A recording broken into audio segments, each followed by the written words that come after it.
Okay, guys. Welcome back to Quantum 2. Um, so we were, let's see, so we started to talk about the variational method.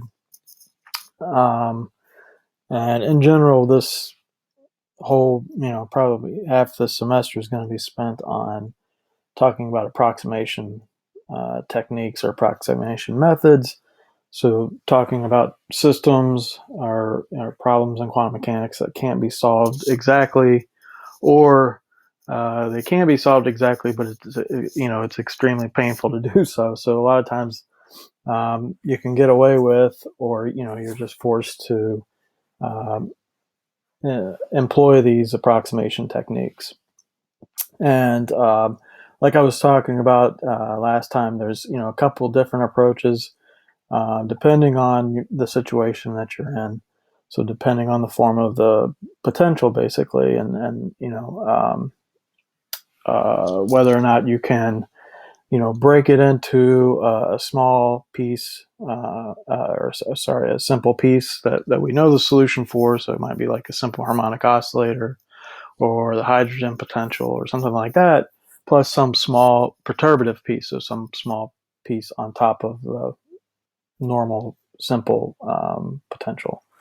And simple, I just did air quotes. You couldn't see me, but um, anyways, and the other way is when you have problems where, so that first approach is where we would try to apply perturbation theory, and we'll spend a lot of time doing that. But there's actually cases where you can't solve the problem. Period. It's just, I mean, using perturbative techniques, or exactly the Hamiltonian system of form, is just too hard to even do that. And in these cases, we apply what I like to call Jackson's first law of uh, difficult Hamiltonians, and that's when in doubt, guess. Right. So you're actually taking a problem, using your physical intuition about, some similarities maybe, or some symmetries of this Hamiltonian compared to other Hamiltonians or problems that you know how to solve, and trying to make an educated guess about the form of the wave function, or the ket in our case, right? And this technique's called the variational method, and it's very straightforward to use. There's a really nice recipe to use when you're using the variational method. So I've found that it's always kind of a nice place to start the second semester of Quantum 2, because it just has a nice, like I said, nice algorithm that you can apply to these problems, and just put it in the machine and crank the handle. Okay. Um, and one of the things that we showed last time was that in using this variational method, when you guess the form of the wave function, you can compute the expectation value of your Hamiltonian with respect to these trial kets, or these trial wave functions. And what we showed last time was that irregardless of the form of the wave function, whether or not I choose, something quadratic, or if I choose, something like a sine function, or, hypergeometric, confluent hypergeometric function, or whatever, irregardless of that, I'm always going to overestimate the ground state energy, the energy that we're typically interested in computing when we use this variational method. Right, so you never underestimate it, but you'll always overestimate it, and it's, the question is, how much are you overestimating it? If you do a really good job, you'll get that, you can get the equals sign in this relationship, but that very rarely happens. But you'll see, today that you can get really close to the actual true ground state energy. Okay, so last time we went through a proof to show that relationship held up, and I don't want to go through it again, but it does hold up, right? And the proof is pretty straightforward. That's why I did it. Right. So where was I? This is just like class, regular class. Trying to pick for, okay. Right. So the way we do this, the way that the variational method works is, in general, you would want to guess, a bunch of different forms of the wave function, and whichever one gives you the lowest value for the ground state energy, because it's always giving you an upper bound, so you want to get the lowest value. Whichever one gives you the lowest is the one that you want to use, right? The wave function that's closest to the true wave function. And a shortcut way of doing this is to not only just write down a wave function, but to parameterize this wave function by some parameters, and I'll show you how to do that today. But to use these parameters in your wave function, and depending on how complex you want to get, you might end up with 1, 2, 3, so on and so forth. I think the furthest we'll go is probably 1 or 2. But you write your wave function in terms of these parameters, you compute your h bar quantity, and then you minimize that quantity with respect to your parameters, okay? And the name of the game, like I was saying last time, is finding the lowest upper bound for a reasonable amount of work. All right, so you compute this thing for a parameter, and you'll see that we'll get pretty close. And then you could say, well, if I need to get closer, let me add in some other parameter and go back and recompute the h bar, and then minimize with respect to the two parameters, right? And see how if you're getting closer or further away, or if you're not making much progress, maybe that's just as good as you want it, that you can do. Okay. So to summarize the variational method recipe, you guess a trial kit, right? And you don't just, you could pull one out of your hat, but it's better to use your physical intuition, right? You want to characterize that trial kit by one or more parameters. You compute basically the expectation value of the Hamiltonian with respect to these trial kits, and you minimize the problem with respect to those parameters, and these equations will give you what we call the optimal values of these parameters. And then you take those optimal values, and plug them back in to your calculation for your guess of the ground state energy. Okay, so that's the general method that we're going to use, and I'm going to show you over the next 25 minutes or so a couple of examples of how we can do this. Okay, so the first example we're going to consider is very simple. It's one that everybody's familiar with. It's a particle in a box. Okay, so this is a situation where we've got a potential well, infinite potential well, and we've set up our barriers at plus or minus a, right? So x is equal to a. And so the potential looks something like this. So between plus and minus a, the potential is 0, and then beyond plus a or beyond minus a, the potential is infinite, right? So the thing we know is that the wave function has to vanish at these endpoints. Okay. So this is a problem that you can probably, hopefully, by this time solve in your sleep. Okay, but for the next 10 minutes or so, we're going to assume, or we're going to pretend that we don't know what the solution is. We don't know how to solve this problem. Okay, and so having said that, I just want to remind you what the solution is, just in case you don't remember. So the case where you have the boundary set up like this, remember this is the case where depending on which mode you are in, it's either a cosine or a sine. For the ground state, it's a cosine. Okay, so the wave function, if you solve this problem, would look like this, right? And the ground state energy looks something like this. Okay, so these are the true values. Okay, but we're going to put these aside and act like we've never computed this, and we have no clue of how to solve Schrodinger's equation. Okay, so we're going to pretend like we're chemists. I'm just kidding. So our first step in the variational method is to pick a trial ket. Okay, and we could just pick anything. I could pick some crazy looking quartic function, with all kinds of weird stuff in it. But let's try to use our physical intuition, okay? All right, and ask ourselves, what do we expect for the ground state wave function? Okay, so we're pretending that we know a little bit about quantum mechanics. We're just not that good at solving problems, okay?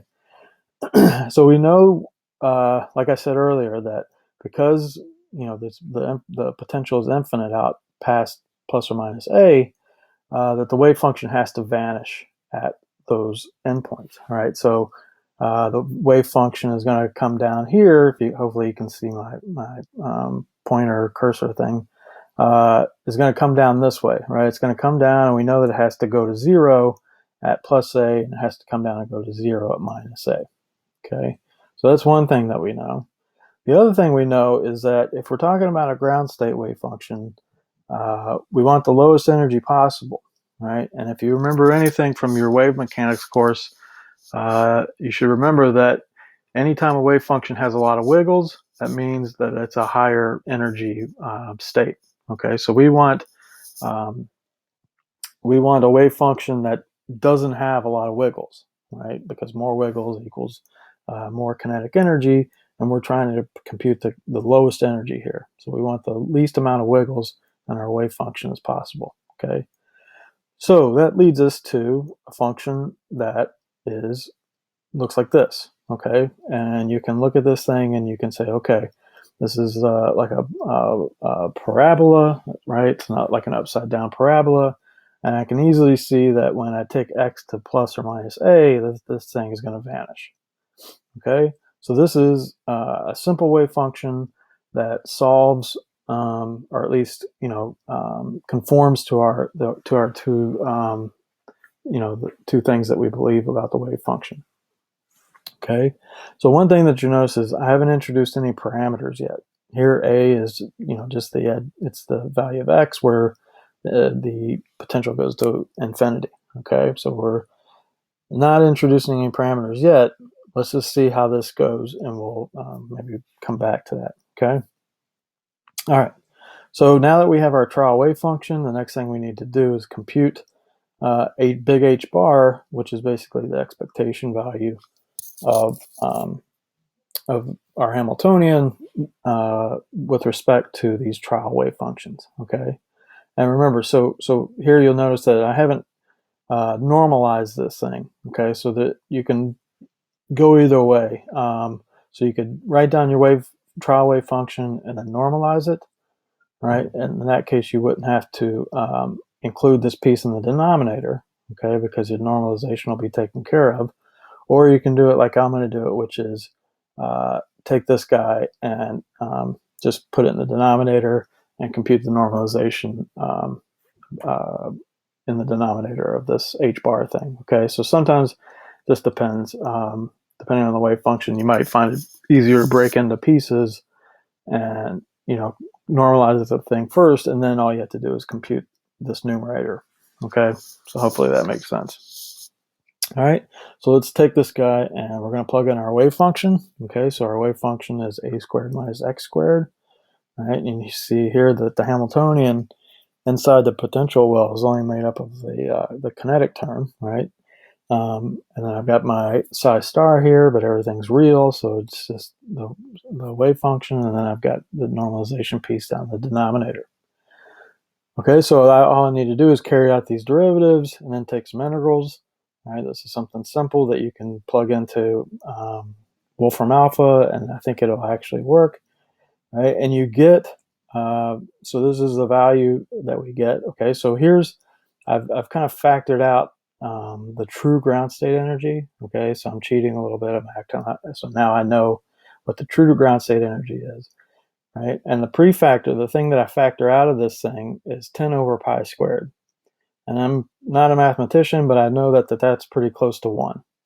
In fact, when you punch the numbers in, you find that this thing is about 1% away from the true ground state energy, right? So this is really an amazing result. I mean, this is all we did was made a simple guess at the wave function, used our physical intuition, to tell us, what we would expect this wave function to kind of look like, right? And we get within 1% of the true ground state energy, okay? So if you're a chemist, this is probably good enough, and you go off and do whatever chemists do. But we're physicists, and remember, when you're in this class, you're a theoretical physicist, so we're going to try to do better, okay? And the way that we can do better is by parameterizing our trial wave function, okay? And what we want to do is account for the fact that maybe this wave function isn't exactly parabolic, right? It's not like an inverted parabola, right? So maybe there's some difference from a parabola, okay? And the way we can account for that is to write down a very similar trial wave function, but instead of using x squared here, use x to the lambda, okay? And you notice that this thing still will satisfies our results, that this thing will vanish um, at the boundaries, right? And it's not going to have a lot of wiggles, okay, depending on it. So that's going to depend on this exponent, but hopefully when we minimize this thing, it's not going to have a lot of wiggles, okay? And the absolute value signs are put in just for to make sure that to account for non-even exponents. Okay. Anyways, all right, so let's go back now and compute h bar for this new trial wave function, okay? So here I'm going to split out and do the denominator first. So I'm going to normalize this thing, okay, just because it can get a little tricky with these absolute values. So I'm going to go through this math and kind of painstaking detail just to show you that I can do math, okay? All right, so we take our wave function, we square it out, okay? So we get this first term, it's like a squared, well, it's a to the 2 lambda, cross term, and then the x to the 2 lambda term, okay? And now I can plug this in to Mathematica or Wolfram Alpha, or I can actually try to do it by hand, which looks like I tried to do, but then I realized that I can't integrate, so I just went to Wolfram Alpha, and I get this, okay? And then I made some more mistakes, so I'll just scooch through those. But now basically what I can do is just find the common denominator, and I get something that looks like this, okay? And you can see that there's going to be some terms that I can combine. There's terms like lambdas, that go like lambda to the first power that I can combine. But for the time being, let's just leave it in this form, okay? So now let's turn our attention to the numerator. All right, so the numerator, remember, it's our wave function being acted on by the kinetic energy operator, and then the wave function complex conjugated, right? So let me take these derivatives. Okay, so I take the derivatives, and it gives me this stuff here, right? And I have an x to the lambda left over. Okay, so I can now do this integral, again, with Wolfram Alpha or some other tool. And after some algebra, let's see, I get down to here. I combine, see, I'm pulling out some common factors. And now I can combine denominators. I can reduce it even more and get down to something that looks like this. So I get something that goes like 2 to the lambda squared over 2 lambda minus 1, and then some factor of a to the power of 2 lambda minus 1. Okay, so remember, it's important to point out the dependence on lambda because we're going to minimize with respect to that, okay? All right, so we can, again, like I said, we can go back to the denominator. We can simplify this thing a little bit. All right, so I'm squaring everything out, doing some algebra here, and I get down to something that looks like 4 lambda squared over this factor of lambda plus 1 times 2 lambda plus 1. And then I also get this a to the 2 lambda plus 1, okay? So you can see that when I take this numerator, this is the numerator, right? Yeah, when I take this numerator and divide it by the denominator, the factors of a to the 2 lambda are going to cancel out, right? And there's some other stuff that's going to cancel. And in the end, I find that my calculation for the ground state energy using our new trial wave function that's been parameterized looks something like this. So I get h bar squared over 4ma squared, and then I have this function of lambda here. Okay, so this thing goes like lambda squared plus, a linear piece over this 2 lambda minus 1. Okay. All right, so we've got our ground state energy in terms of our parameter, and now the next thing we want to do is try to minimize this thing with respect to this parameter. Okay, so that means I need to take our expression for h bar and take a derivative with respect to lambda. Okay, and then set that to 0, and then solve for lambda. All right, so that's what I'm doing here. So I'm taking a derivative of my h bar, right? And here's the pieces that depend on lambda, setting it equal to 0.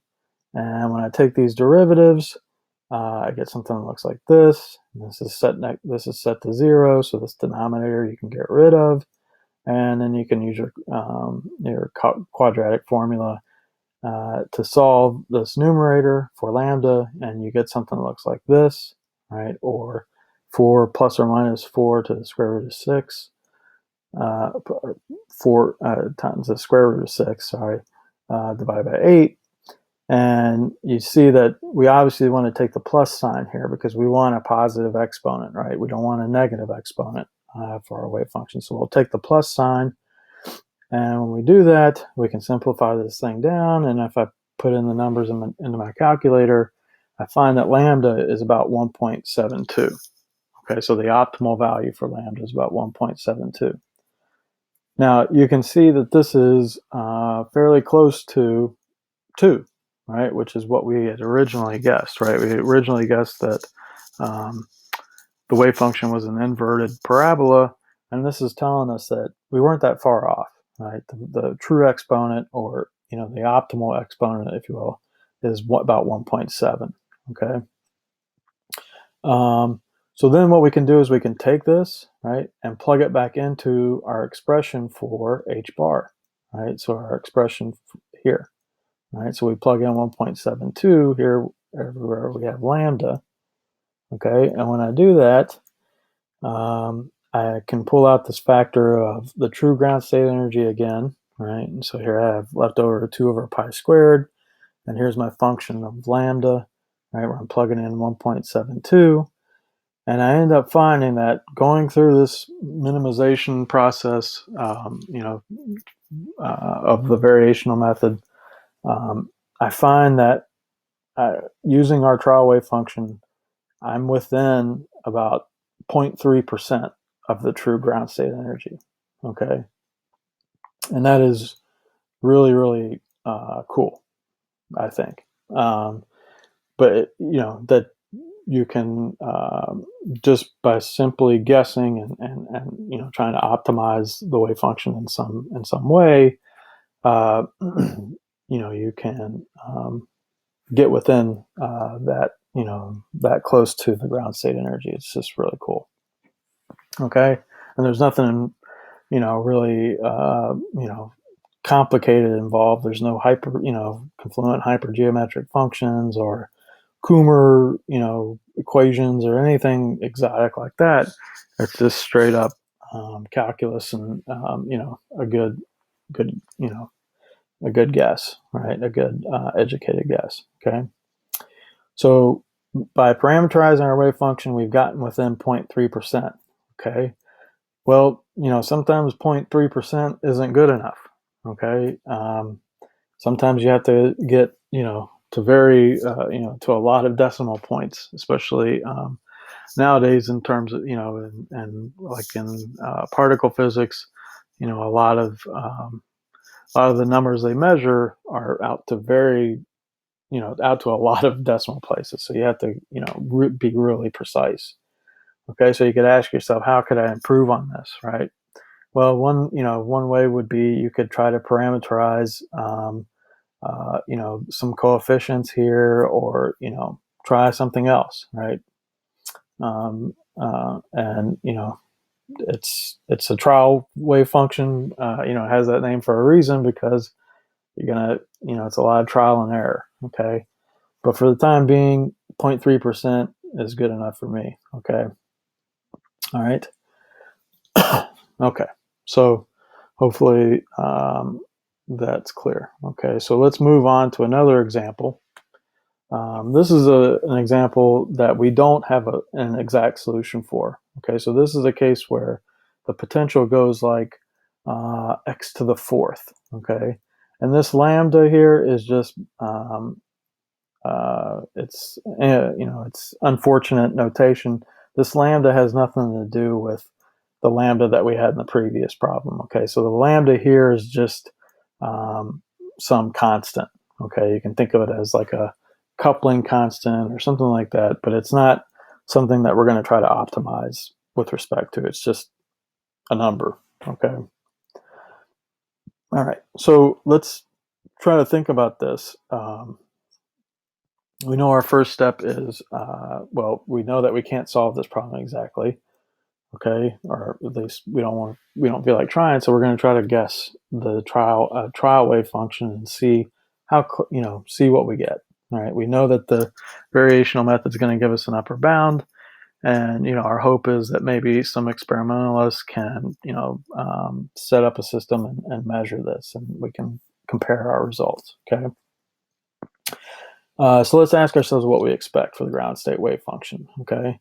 Well, the first thing we notice is that the Hamiltonian, or at least the potential piece, it has even parity. Right. If I take x to minus x, the potential stays the same. Okay. So this thing has definite parity. Right. And we want the ground state again to not have any nodes or not very many wiggles. So if we have no nodes, that's telling us that this thing has to have even parity. Okay, so that's an important piece of information, right? And we also know that we want it to be peaked at somewhere near x equals to 0, right? And the reason for this is we know that nature always tries to minimize the total energy, so we would expect the wave function to be peaked around x equals 0 in order to minimize the potential. Okay. And then finally, we know that we want the wave function to vanish as x goes out to infinity. Okay, so we've got three pieces of information here. We've got even parity. We've got wave function has to be peaked at x equals 0, and we know that the wave function has to vanish as x goes out to infinity. Okay, and this leads us to what I like to call Jackson's second law of hard Hamiltonians to solve. And that is, when in doubt, guess a Gaussian wave function. Okay, uh, you'd be amazed, and I think maybe we talked about this before, but in nature, how many systems can be described by a Gaussian wave function. Okay, and remember, Gaussian wave functions are related to the solution of simple harmonic oscillator. And like I've told you guys a bunch of times, you can model almost everything in the universe as a simple harmonic oscillator. Okay. So for this particular problem, we're going to guess that our wave function is a Gaussian. Okay. And Gaussian of a particular form. So we're going to, the Gaussian is e to the minus x squared. But I've put in a factor of 2 here for convenience, and we're going to go ahead and parameterize this thing. So this is a variational method parameter, alpha, that we want to try to minimize with respect to. Okay? All right. So make sure you remember Jackson's second law because it'll come in handy. Okay. All right. So we've got our trial wave function. So let's go and try to compute h bar. Okay. So in this case, we've got our wave functions sandwiching our Hamiltonian, which is made up of the kinetic term plus the potential term, okay, and then divided by the wave function squared being integrated over all space, okay. And this integral you should hopefully, excuse me, you should hopefully have that one memorized. It's just the normal Gaussian type integral. It's just a factor of square root of pi over alpha. Okay. And the numerator, once I take the derivatives, I get something that looks like this, right? Which I can go ahead and plug into Wolfram Alpha, and it gives me this mess here, right, which I can, once I divide out the factor of square root of pi over alpha from the denominator, gives me something that looks like this for h bar, okay?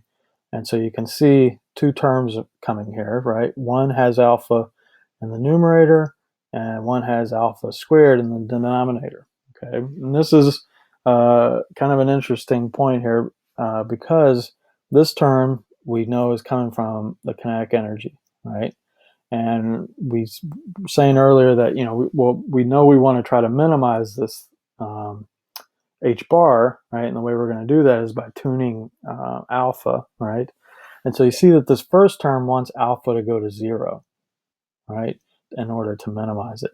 Whereas this term, the second term, which is coming from the potential, wants alpha to be big, right? So there's this kind of tug of war or struggle between the kinetic and potential energies, right? And what's going to happen is there's going to be some compromise between the two, okay?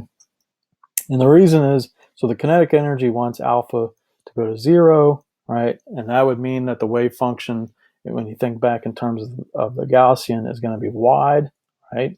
Or it's going to have very large wavelength. In other words, it's going to have small momentum, right? It's going to minimize the energy, right? Whereas in the potential term, it wants alpha to be big, right? Because what happens is when alpha goes to infinity, the wave function becomes basically a spike at x equals 0. And when the particle is located at x equals 0, the potential is 0. Okay. All right. So we've got our expression for h bar, and we can find the optimal value by taking a derivative with respect to alpha, right? And so let me do that. So I take the first one's easy, right? The other one's going to give me a factor of 1 over alpha cubed, but I set that to equal to 0, and I can easily solve for alpha, right? So alpha cubed is equal to this stuff here. And just taking the cube root, I get my root alpha, okay? So this is the alpha that we want to use. We want to plug it back into our expression for h bar in order to compute, our guess for the ground state energy, okay? So that's what I'm going to do. I'm going to take my alpha, plug it back into my Hamiltonian, okay? So now it's going to become a mess because of this cube root, right? But I've got this term from the kinetic piece and this term from the potential piece. And you can do some cute little algebra tricks here. I won't go through all of them, but just trying to, so the idea is to basically try to, get this down, into the simplest expression that you can. And you'll do a lot of this in the homework. There'll be a lot of little algebra, algebra tests along the way. But so in the end, so you can put everything together, and in the end, you get something that looks like 3 over 8 times this mess to the 1/3 power. Okay, and we know that this thing is positive definite, right? There's nothing here that can go negative. And so we see that this thing is giving us an upper bound on the energy, and the energy is positive. Okay, so, and that's basically, we know that this inequality is rigorous. We've proven it in general, right? But without an experimental value or an exact solution, this, is about as far as we can go, right? As far as computing the ground state energy, we don't really have any way to judge it at this point. We might come back to this when we get to perturbation theory, and maybe there we could, if lambda, the coupling is small, we could use perturbation theory, as we'll see, to compute this thing. Okay, so right, so we could try, if we wanted to see, if we thought maybe we're close to the ground state energy, but we weren't completely sure, we could try to go back to our trial wave function and add something to it, right? We could go back to our Gaussian and maybe in the exponent add a piece that goes like, add a piece up here that's linear in x with some other parameter, right? And then go back and compute everything. And what we would do, the reason for doing that is to see how much, what's the difference between the two values that you compute, right? If it's very small, then you would say, okay, I must be pretty close to the true ground state energy because I'm making this wave function more complicated, and I'm not really getting anywhere. The ground state energy is not really changing that much. Okay, but if you see a big change, then you'd say, okay, maybe I'm I'm pretty far off here, so I need to keep going. Okay, so you would kind of keep iterating this process until you start to see the differences get smaller and smaller. Okay, and then finally, at some point, your head's going to explode because the wave function is going to get too messy, and at that point, you just want to quit. Okay, so that goes back to the gain. What are you gaining for your effort, really? Okay. All right. Let's see if there's anything else. I think I just talked about that. Okay. Yeah, so I think I'll stop there. It's been about 35 minutes. And next time we'll pick it up. We'll talk about another example, which is an electron and a Coulomb potential. So the hydrogen atom. And that'll be a case, again, where we'll act like we don't know what the solution is and try to apply the variational method. And then I think we'll talk about the helium atom using the variational method, and then that'll be the end of the variational method, and we'll move on to perturbation theory. Okay. So in the meantime, maybe as soon as I turn this video off, I'll try to put together the homework and put a homework assignment in the Dropbox. And like I was saying last time, you're going to have to send it to me electronically, so why not type it up? Uh, you know, just to get some practice and to think about, how to present problems. Okay. So, I don't know if I said it last time, but if you do type it up, you don't have to put in every single detail like you would at, a handwritten homework. Okay. So you can skip some steps, but say it in words, but try to present it like you would, present a paper. Okay. And like I said, I strongly encourage you to do it because eventually you're going to have to learn how to write scientific papers, and probably going to have to do it in LaTeX. All right, so now's just as good a time as any, to learn it. You don't want to try to learn it when your advisor's breathing down your neck, saying we got to get this paper out. So this is a good time to learn. And if you have any questions, you can always shoot me an email. Remember to use my Gmail account. Or nowadays there's just tons and tons of resources on the web that you can actually learn. You can pick it up pretty quick. Okay. Okay, so I think that's it, and so I'll see you next time, and we'll finish talking about the variational method. All right, have a good one.